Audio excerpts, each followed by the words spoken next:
ആശുപത്രിയുമായി ബന്ധപ്പെട്ടുകൊണ്ട് നിരവധി തവണ തിരുവനന്തപുരം മെഡിക്കൽ കോളേജുമായി ബന്ധപ്പെട്ടുകൊണ്ട് SUTയുമായി ബന്ധപ്പെട്ടുകൊണ്ട് സർക്കാർ, ഇവിടെ മാത്രമല്ല കോഴിക്കോട് മെഡിക്കൽ കോളേജിനെ സംബന്ധിച്ച് ഉയർന്നു വന്നിട്ടുള്ള ആരോപണങ്ങൾ ഒരു ഭാഗത്താണ്. സർജറിയുമായി ബന്ധപ്പെട്ട് അവിടെ ശസ്ത്രക്രിയ നടത്തിയതിന് ശേഷം പിന്നീട് രോഗികൾ നിരവധി ആരോപണങ്ങൾ ഉന്നയിച്ച് സമരം ചെയ്യുന്ന സാഹചര്യങ്ങൾ നാം കണ്ടതല്ലേ കേരളത്തിൽ. അപ്പോൾ സ്വാഭാവികമായും തിരുവനന്തപുരം മെഡിക്കൽ കോളേജിൽ നേരത്തെയും പല ഘട്ടങ്ങളിൽ നിരവധി ആരോപണങ്ങൾ ഉയർന്നു വന്നിട്ടുണ്ട്. അത് ചികിത്സയുമായി ബന്ധപ്പെട്ടുകൊണ്ട് ഡോക്ടർമാർ പണം വാങ്ങുന്നു എന്നുള്ള ആരോപണം ഉയർന്നു വന്നു. സ്വകാര്യ ലാബുകളിലേക്ക് ചികിത്സക്ക് ഉള്ള ടെസ്റ്റുകൾ നടത്തുന്നതിന് എഴുതി കൊടുക്കുന്നു എന്ന ആരോപണം വന്നു.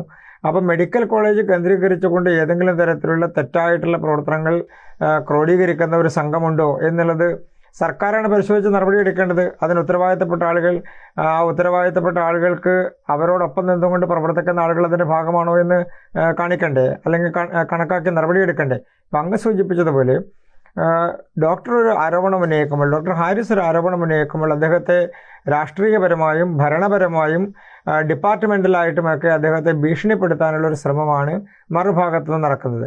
അപ്പോൾ രാഷ്ട്രീയപരമായി അദ്ദേഹത്തിനെ എന്തിനാണ് ഭീഷണിപ്പെടുത്തുന്നത്? യാഥാർത്ഥ്യങ്ങൾ പുറത്തു വരരുത്, അല്ലെങ്കിൽ മെഡിക്കൽ കോളേജിൽ നടക്കുന്ന ഏതെങ്കിലും തെറ്റായിട്ടുള്ള പ്രവർത്തനങ്ങൾ പുറത്തു വരരുത്, രോഗികൾക്ക് കൃത്യമായ ചികിത്സ കിട്ടാനുള്ള അവിടുത്തെ ഉപകരണങ്ങളുടെ എന്തെങ്കിലും അഭാവമുണ്ട് എന്നുള്ളത് നാളെയും ചർച്ചയാകരുത്.